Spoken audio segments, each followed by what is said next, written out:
আপনি এমন একজন কৃষকের কথা আগে কখনো শোনেননি, তিনি শুধু একজন সাধারণ কৃষক নন, বরং সততার এক উজ্জ্বল দৃষ্টান্ত। তিনি এমন একজন মানুষ, যার একটিমাত্র গুণ, সততা, তাকে নিয়ে গেছে বিশ্বজুড়ে মানুষের শ্রদ্ধা ও ভালোবাসার কেন্দ্রে। তার খামার আজ একটি দর্শনীয় স্থান। পৃথিবীর বিভিন্ন দেশ থেকে মানুষ ছুটে আসে শুধু তাকে এক নজর দেখার জন্য, তার সঙ্গে কিছু সময় কাটানোর জন্য। কে এই কৃষক? কেন তিনি বিশ্ববিখ্যাত? এই অসাধারণ কৃষক নেদারল্যান্ডসের ছোট্ট একটি গ্রামে থাকেন। দেখতে সাধারণ, জীবনযাপন সাধারণ, কিন্তু তার চারিত্রিক গুণ অসাধারণ। সততার কারণে তিনি এমন একটি জায়গা দখল করেছেন, যেখানে পৌঁছানো বহু বড় বড় মানুষদেরও সম্ভব হয়নি। ঘটনাটি শুরু হয় এক সাধারণ দিনের এক অদ্ভুত ঘটনার মাধ্যমে।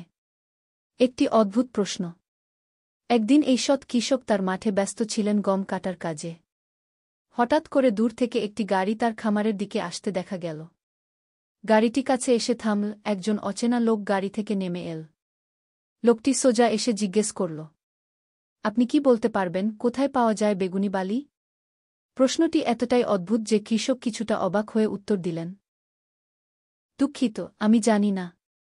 আপনি অন্য কাউকে জিজ্ঞেস করে দেখতে পারেন গু। লোকটি মুখ কালো করে বলল, আমি খুব ব্যস্ত। আপনি আমাকে বলেন, না হলে আমি রেগে যাব। তবুও কৃষক শান্ত গলায় বললেন, দুঃখিত, আমি সত্যিই জানি না ঘি। লোকটি রাগ করে গাড়ি ঘুরিয়ে চলে গেল। একই প্রশ্ন আবারও ফিরে এল। কয়েক ঘণ্টা পর আরও একজন ব্যক্তি এসে সেই একই প্রশ্ন করল, বেগুনি বালি কোথায় পাওয়া যাবে? কৃষক এবারও বললেন, আমি জানি না। দয়া করে অন্য কোথাও জিজ্ঞেস করুন ঘ। এই লোকটিও বিরক্ত হয়ে বলল, আমার সময় নেই আপনার মতো করে কথা শোনার গু। তারপর সে চলে গেল। সেই রাতে কৃষক অনেক ভাবলেন। পরদিন তিনি তার মাঠে একটি সাইনবোর্ড লাগালেন, যেখানে লেখা ছিল, আমি জানি না গু। এই বোর্ড দেখেও মানুষের প্রশ্ন থামল না, বরং আগের থেকেও বেশি লোক আসতে লাগল। কেউ কেউ বোর্ড উপেক্ষা করে প্রশ্ন করত, কেউ জোর করত উত্তর দিতে, কেউ রাগ করত, কেউ তর্ক করত, এমনকি কেউ কেউ পুলিশ ডাকবে বলেও হুমকি দিত। মানুষ কেন এত অসহিষ্ণু? এই পরিস্থিতিতে কৃষক মন খারাপ করলেন। তার হৃদয়ে ব্যথা লাগল। তিনি উপলব্ধি করলেন, মানুষ কেবল তখনই অপরিচিত কারও কথায় বিশ্বাস করে, যখন তাদের সামনে আর কোনো রাস্তা থাকে না। অন্যথায় তারা কাউকে শ্রদ্ধা করে না গে। তিনি বুঝলেন, সত্য কথা বলা কিংবা না জানা কোনো বিষয় স্বীকার করা যেন এখনকার সমাজে অপরাধ। সততার সিদ্ধান্ত।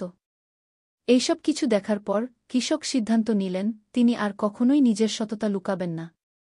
তিনি সেই কি আমি জানি না কি লেখা বোর্ডটি আরও বড় করে তৈরি করালেন এবং স্থায়ীভাবে বসালেন তার মাঠে। এই বোর্ড শুধু একটি বাক্য নয়, বরং একটি বার্তা। সততাই শ্রেষ্ঠ নীতি।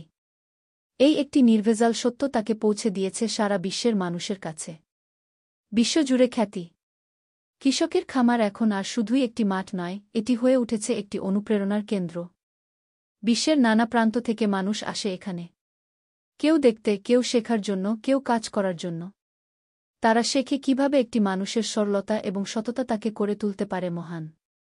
এই কৃষক কোনো নেতা নন, কোনো বক্তাও নন। তিনি একজন সাধারণ কৃষক, যার একমাত্র শক্তি তার সততা। আর এই সততাই তাকে এনে দিয়েছে অমর খ্যাতি। শেষ কথা, এই গল্প আমাদের সবাইকে শেখায়, সত্য বলা সবসময় সহজ নয়, কিন্তু এটি কখনো ভুল হয় না। যদি আপনি সততার পথে থাকেন, তাহলে একদিন না একদিন পৃথিবী আপনাকে সম্মান দেবে। তার মতো একজন কৃষকের কাছ থেকেই আমরা সত্যিকারের শিক্ষা নিতে পারি। আমি জানি না ই বলা কোনো দুর্বলতা নয়, বরং এক ধরনের সাহস। আর এই সাহসী একজন মানুষকে করে তোলে বিশ্বের সবচেয়ে সৎ কৃষক।